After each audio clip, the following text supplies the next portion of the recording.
A knockout win is what boxing fans love to see the most, especially when it's a knockout in the first round.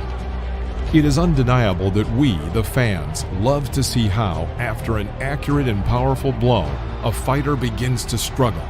He loses his coordination, tries to recover with all his might, but still falls to the floor of the ring. And Sanchez again slides down the front of him, left, right. In the history of boxing, there have been many spectacular knockouts, but some fights ended due to illegal punches. In such cases, the fans are always divided into two groups, one of which supports the spectacular knockout, and the other which demands adherence to the rules. Let's remember some of these scandalous fights and decide for ourselves which group we belong to. A unanimous decision victory. Look at this. Butler. Whoa! Butler just ran across the ring. Butler just went over there, sucker punched and knocked out Grant. In July 2009, Billy Dibb fought Kenichi Yamaguchi for the WBO Asia Pacific Featherweight title. Billy the Kid Dibb was one of the biggest Australian names of the 2000s and 2010s. He was a talented featherweight and a super lightweight fighter that had a solid record of 22-1, with his only WBO world title loss against Steve Luvano. Just 9 months after that fight, he met with Japanese fighter Kenichi Machine Gun Yamaguchi. Yamaguchi started his career with a draw, and his record was 4-1-1 before going on a 12-fight unbeaten streak that led him to his fight with Dibb. Immediately after the bell, Yamaguchi rushed to Dibb, but the Australian dodged the attack. Soon after, the Japanese fighter managed to land a hard left hook, after which Dibb was knocked to the floor. The knockdown was counted even though the blow from which the Australian fell struck the back of his head. Dibb did not protest the blow and the fight resumed. Yamaguchi boxed dirty, which made it very difficult for Dibb to stick to his game plan. But in the third minute, the Australian went on the attack and sharply dropped Yamaguchi with a right hook. Then, he swung again and hit the defenseless Japanese fighter. It was a clear foul, but referee Les Fur counted the knockdown. Yamaguchi was shaken from the blows and the referee stopped the fight, giving the victory to Billy the Kid Dibb.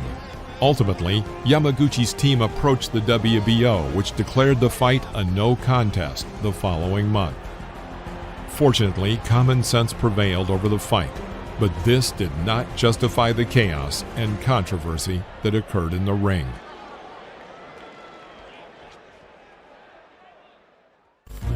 In May 1995, a rating duel took place between two promising boxers, Polish fighter Andrew Golota and the Tongan-American fighter Samson Pouha. Both fighters already had impressive records and gradually rose to the top of the boxing world. Andrew Golota was an undefeated boxer and had been declared the winner 23 times in a row, 20 times ahead of schedule. Behind him was a long and rather successful amateur career, which culminated in a bronze medal at the 1988 Summer Olympics in Seoul. His opponent, Samson Pouha, had a record of 15-1 and preferred to end his fights quickly. All of his 15 wins were by knockout. Pouha had great strength, but when a fight dragged on, he often lost his form. Here's what happened in this confrontation. The first two rounds were dictated by Golota. In the third round, Pouha was counted out through two standing knockdowns. It seemed that Golota was invulnerable in this fight, but something happened in the fourth round. Pouha shocked Golota with a hit from the right and began to destroy Andrew with powerful punches. Golota was barely on his feet and began to clinch to escape from his opponent's attacks. In one of these clinches, he bit Pouha on the shoulder. The referee ignored Samson's complaint about the bite and simply gave the command to continue. Golota was on the verge of a knockdown, but managed to survive until the end of the round. After that, the Pole had a cut on his forehead.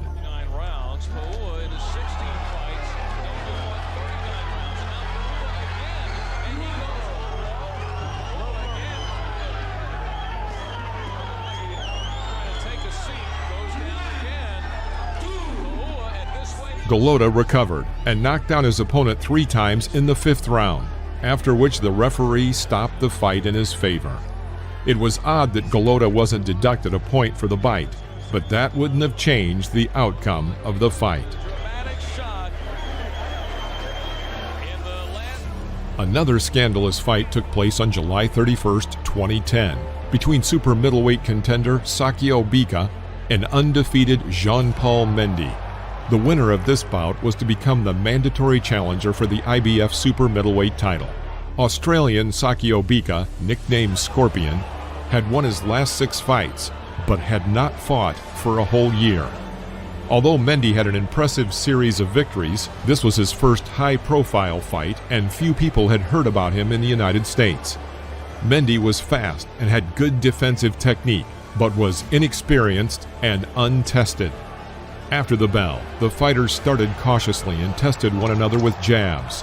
Mendy was the first to miss an incoming hard left hook from the Australian fighter. Bika checked his opponent's body and then unleashed a series of punches to the head. His first with the left hook, then with a right cross, then with a hook again. Mendy dropped to one knee in a knockdown, but the Scorpion could not be stopped. He landed a wild, illegal right uppercut to the chin that sent the Frenchman to the floor. Referee Joe Cortez disqualified Bika at 1 minute 18 seconds of the first round, and Mendy was immediately taken to the hospital. A high-profile scandal occurred at the European Junior Boxing Championships in Zagreb, Croatia, 2014.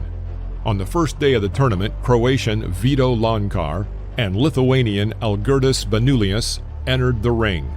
In the second round of the fight, the judge counted a technical knockdown to the 18-year-old Lonkar, even though Vito showed that he felt great and was ready to continue boxing.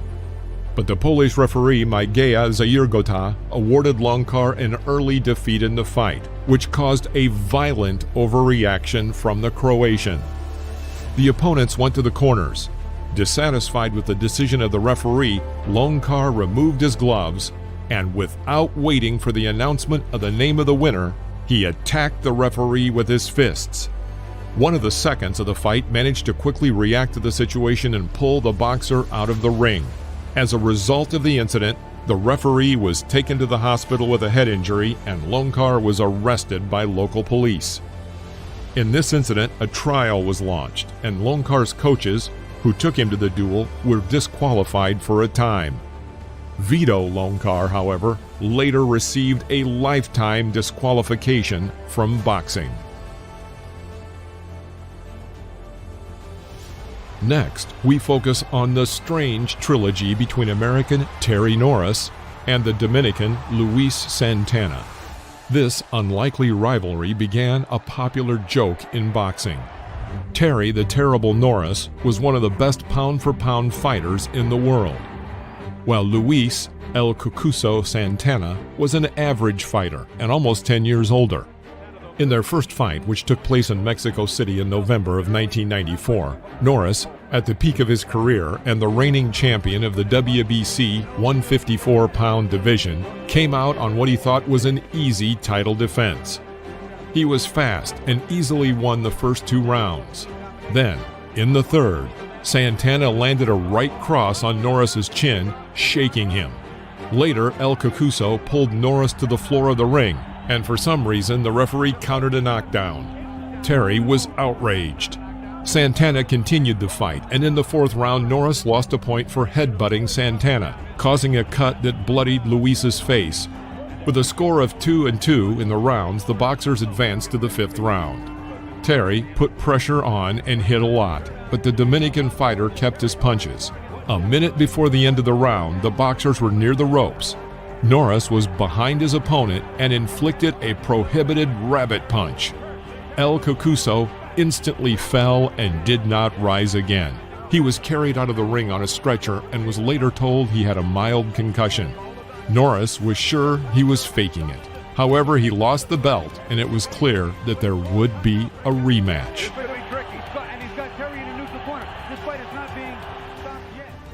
5 months later, their second bout took place in Las Vegas and once again left fans with another shock. Norris was considered a 13-1 favorite. Terrible Terry took the first round by a wide margin in significant blows. In the second round, he managed to drop Santana after a right cross and a series of hooks. Another right hand doing the damage, and Norris sends Santana to the deck. Through the end of the round, Norris destroyed his opponent with wild punches, but he withstood everything. In the third round, Santana was knocked down again after a right hook. And then, Norris landed another blow on the already down Dominican. But the blow was not strong and the referee did not pay attention. It was, however, a wake-up call that Norris was not fighting cleanly.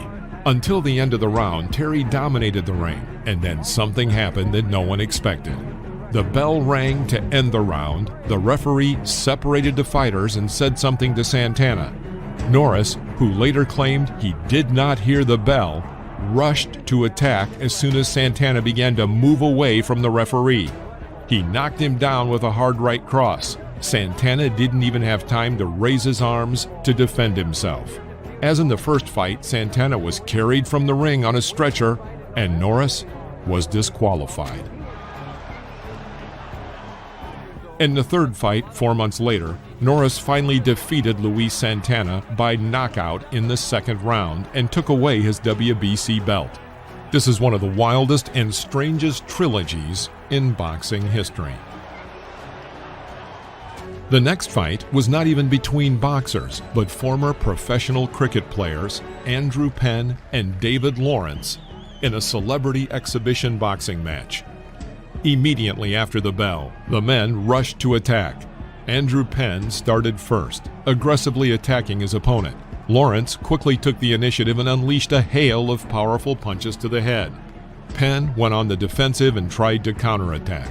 The referee did not let the boxers enter the clinch, and Lawrence then attacked Penn and threw him onto the ropes with a powerful right cross. After another hard cross, Penn was in a standing knockout, but Lawrence was merciless. The referee tried to stop the fight, but Lawrence was not paying attention.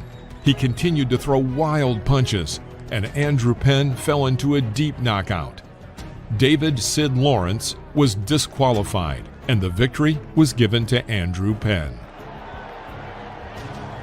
In August 1994, a boxing match took place between former world heavyweight champion Riddick Bowe and undefeated prospect Buster Mathis Jr., who had a record of 14-0. The only loss in the career of Big Daddy Bowe was inflicted in his last fight by Evander Holyfield, who took back the WBA and IBF belts. After a series of fight cancellations due to Bowe's injuries, the fighters finally entered the ring. The experienced Bowe immediately took center stage and confidently won the first 3 rounds. Big Daddy was comfortable working at a distance when Mathis Jr. got out of the clinch. A minute before the end of the round, Bowe quickly began to attack and forced his opponent to kneel with a series of hard punches. But Riddick couldn't stop and landed a hard, powerful right hook that knocked Mathis out while he was kneeling. It was initially said that Bowe would be disqualified for the violation, but the decision was made to declare the fight a no contest. Now it remains to be seen what decision Mercati's going to make here. Continuing our theme, we now come to a fight that, boxing fan or not, everyone has heard about. We are talking about the rematch of the legendary heavyweights Mike Tyson and Evander Holyfield at the end of June 1997. 7 months prior, their first fight ended in an unexpected victory for Holyfield. He was a serious underdog, but he surprised not only the entire boxing world, but also Tyson. He lost the WBA belt and received the second loss of his career. But after the first bell, we didn't see that aggressive Tyson we used to see. At the beginning of the second round, Holyfield dodged Tyson's right cross and headbutted Mike in the face, resulting in a cut over his right eye. Tyson repeatedly complained about headbutts in their first fight. I just got a pretty good glance at it.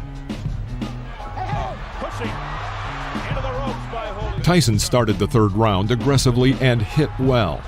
Both fighters landed significant punches throughout the round. At the last minute, in the clinch, Tyson suddenly bit Holyfield on the right ear. Holyfield jumped in the air in pain and twirled, bleeding profusely from the bitten wound. The referee wanted to disqualify Tyson, but obeyed the doctor's decision and allowed the fight to continue. He punished Mike by deducting 2 points.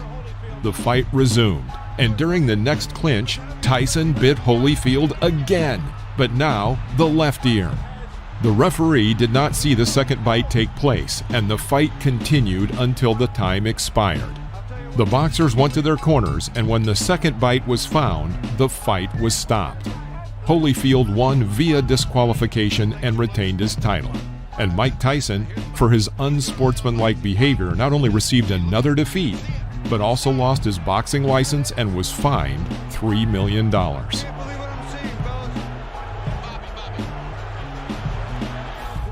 Now, let's recall the middleweight fight between the German undefeated IBF champion Arthur Abraham and the American Andre Dirrell as part of the Super 6 World Boxing Classic Tournament. King Arthur Abraham was somewhat passive in the first half of the fight, allowing the American boxer to dominate the ring. Dirrell easily outboxed his opponent and knocked Abraham down for the first time in his career in the fourth round with a left cross. Toward the end of the battle, realizing that he was losing on points, King Arthur seized the initiative. In the 10th round, after an accurate blow, Dirrell was knocked down. But despite the obvious knockdown, the referee did not proceed with a count. In the 11th round, Andre slipped and knelt, but Abraham, carried away by his attack, struck Andre's head, knocking him down and leaving him on the floor holding his head. The fight was stopped, and after a while, the ring announcer announced that due to the disqualification of Abraham, the victory was awarded to Dirrell. This decision was discussed for a long time in the world of professional boxing and caused a lot of conflicting responses.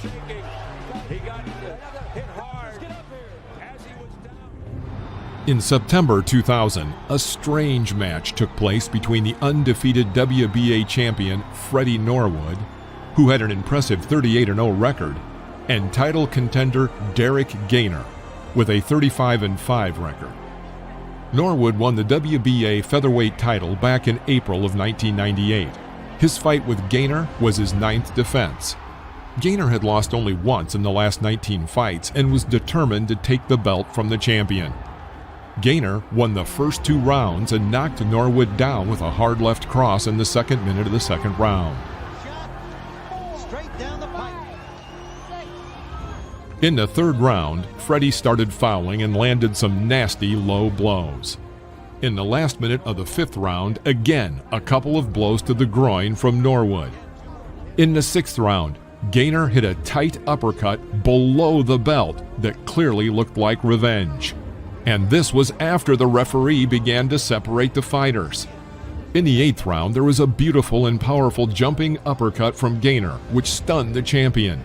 But in the 2nd minute of the 9th round, Gainer finished what he started and sent the opponent to the ground with a pair of hooks. In the next round, Norwood opted for a hip throw and later added an illegal rabbit punch. The climax came in the 11th round. At the beginning of the round, the fighters exchanged low blows. Norwood struck first, but the referee did not intervene. And then, Gainer answered with 2 strong uppercuts to the groin, from which the champion fell to the floor of the ring. The referee strangely began counting Norwood to 20, instead of letting him recover. Freddie barely got up to the count of 18, and the referee stopped the fight in favor of Derek Gainer. Referee Paul Sita later said that he did not see Norwood fall from the blows to the groin. Gainer, although he won on judges' cards, thanks to the refereeing of Paul Sita, inflicted a TKO defeat on Freddie Norwood. The next incident occurred not during a fight, but after it. This is the fight between James the Harlem Hammer Butler and Richard Alien Grant in November of 2001 in New York. It was a charity fight for the survivors of the New York firefighters and policemen from the September 11, 2001 attacks. These boxers had already met at the beginning of their careers more than 4 years prior. Then, the representative of Jamaica, Richard Grant, won in a 4-round fight. After that, Butler went on a streak of 16 wins in a row, but lost his last fight for the IBF super middleweight title, whereas Richard Grant alternated victories and defeats. On paper, everything was in favor of the American fighter. But in the rematch, Butler again lost the fight to Grant. Grant outboxed Butler and won by a 10-round unanimous decision. While Richard Grant was celebrating, Butler's gloves were removed. The Jamaican approached the opponent's side of the ring for the expected exchange of congratulations. But instead of shaking his opponent's hand, Butler landed a right hook to the unsuspecting Grant. Grant received a dislocated jaw and a torn tongue which needed 26 stitches. Butler was arrested and charged with aggravated assault. Butler was later convicted and served 4 months in a detention facility on Rikers Island. The last fight on our list was between undefeated boxers Roy Jones Jr. at 34-0 and Montel Griffin at 26-0. Dubbed the Battle of the Invincibles, it took place in March of 1997 for the WBC light heavyweight title held by Roy Jones Jr. The three-weight world champion Roy Jones was a big favorite in the fight, but Griffin, who controlled the start of the fight, surprised everyone. Griffin quickly beat Jones on points, but he adjusted to his opponent's style, and by the 9th round, Griffin was ahead by only 1 point. In the 9th round, Roy Jones picked up the pace and unleashed a flurry of punches on his opponent. Griffin could not withstand such an onslaught and sat down on his knee to avoid more damage. But Jones could not stop. He delivered 2 side blows to the unsuspecting opponent, from which Griffin fell face down on the floor. Referee Tony Perez then started a countdown for Griffin, but he was unable to continue the fight. Roy Jones thought he had won by knockout and began to celebrate, but then the referee announced that he had disqualified him for an illegal punch, which gave Jones his first professional defeat and made Griffin the new WBC light heavyweight champion. Down and a knockout, or so it appeared from here. If you have enjoyed this video, please click the like button. Leave your comments below and press the bell to turn on notifications. If you haven't subscribed yet, please consider doing so right now. See you next time in the ring.